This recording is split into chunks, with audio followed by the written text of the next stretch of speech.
Tigray has resisted Ethiopia's far greater military might for 2 years. Here's why. Neither side is giving in. By Asafa Jalata. Published on theconversation.com. October 16, 2022. The Ethio-Tigray War started on November 4, 2020. For almost 2 years, the governments of Ethiopia and Eritrea, along with Amhara regional forces and militia, have waged war against Tigray's regional government and society. Tigray is a tiny ethno-national group that makes up about 6% of Ethiopia's population of 121 million. Yet, it has been able to hold off well-armed military forces. As a sociologist who has written extensively on the cultures of nationalism in the region, I have studied the deep and complex roots of this conflict. I believe that understanding its history is key to comprehending how Tigray has developed the resolve to hold off a far greater military might than its own. Neither the leaders of Ethiopia and Eritrea nor those of Tigray accept the principles of compromise, peaceful coexistence, or equal partnership. According to their political cultures, winners take all. It's zero-sum politics. The war today. The Ethiopian National Defense Force captured Mekelle, Tigray's capital city, on November 28, 2020. The Ethiopian army was helped by Eritrean and Amhara military forces. Abiy Ahmed, Ethiopia's prime minister, congratulated his army and allied forces for what looked like a quick victory. However, the Tigrayan Defense Force made a tactical retreat. Its troops moved to rural areas and used guerrilla operations supported by war veterans. This strategy demonstrated Tigray's effective fighting force, which was first developed in the 1970s. As a result, 8 months after the start of the war, Tigrayan troops returned to their capital. The Ethiopian army retreated from Mekelle and other cities.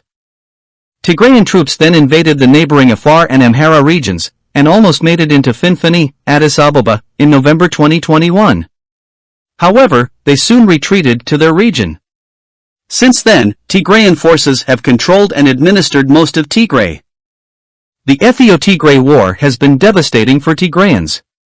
They have faced mass killings, military bombardment, rape, looting and the destruction of property. The conflict has denied them access to food, electricity, telecommunications, medicine, banking services and other necessities. Yet they support the Tigray Defense Force. To understand why requires a deeper reading of Ethiopia's history. A complex history. 2 Amhara emperors and 1 Tigrayan emperor laid the foundation of the modern imperial state of Ethiopia. The first emperor of Abyssinia/Ethiopia was Tawadros, 1855–1868.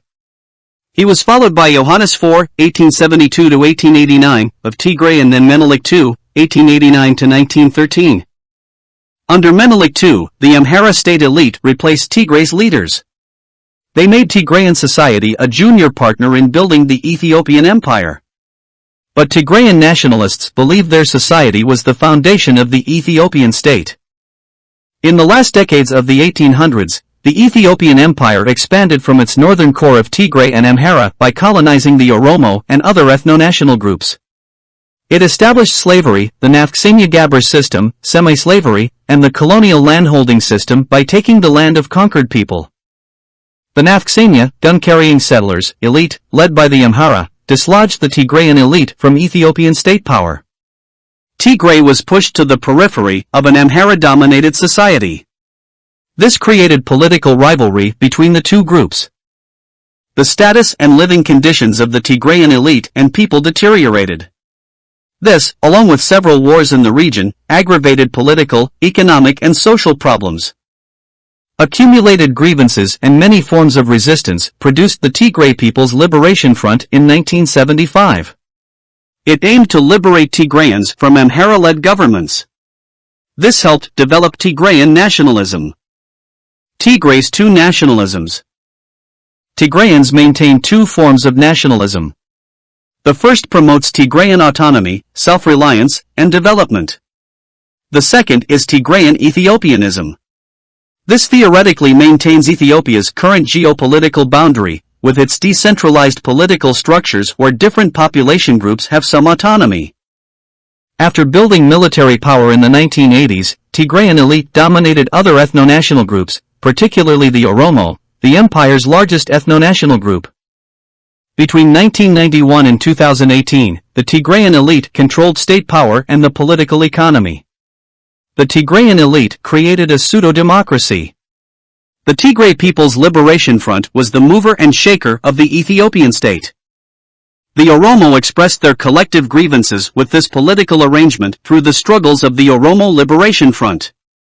The Kuru/Kari, Oromo youth, movement got involved between 2014 and 2018. This eventually dislodged Tigrayan leadership from Ethiopian central power in 2018. Abiy was a member of the Oromo People's Democratic Organization, a subsidiary political party of the Tigray People's Liberation Front. The Tigrayan Front, alongside its allied organizations, elected Abiy as Ethiopia's prime minister in April 2018. He later turned on his support base. Once he came to power, Abiy and his allies believed they wouldn't stay in control if they did not destroy Tigrayan and Oromo nationalists.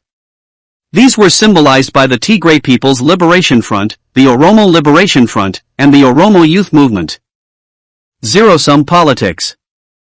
Tigrayan and Amhara elites express and practice Ethiopianism differently. The Amhara elite dominated Ethiopia from 1889 to 1991. The Tigray People's Liberation Front overthrew them in 1991.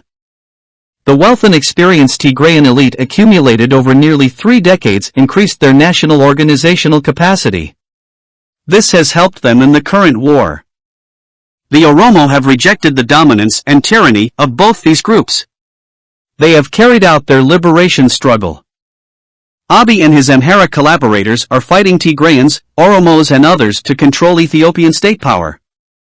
Their winning the war in Tigray and Oromia would allow the Abiy regime to continue a modified version of Ethiopia's pre-1991 policy.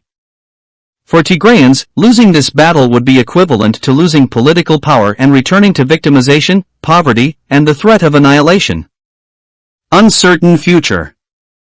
Given their complicated political history, reconciling the central government and the Tigrayan regional government is challenging. Even if these two groups negotiate a peace deal, conflict will continue if the Oromo are left out of the process. If Tigray and Oromia's political problems aren't correctly understood and resolved, conflicts will continue until the collapse of the Ethiopian state. Asafa Jalata is a professor of sociology and global and Africana studies at the University of Tennessee, Knoxville. He is a leading scholar on the politics and societies of Oromia, Ethiopia, Horn of Africa, and international issues, and he is a world-renowned expert on Oromo studies.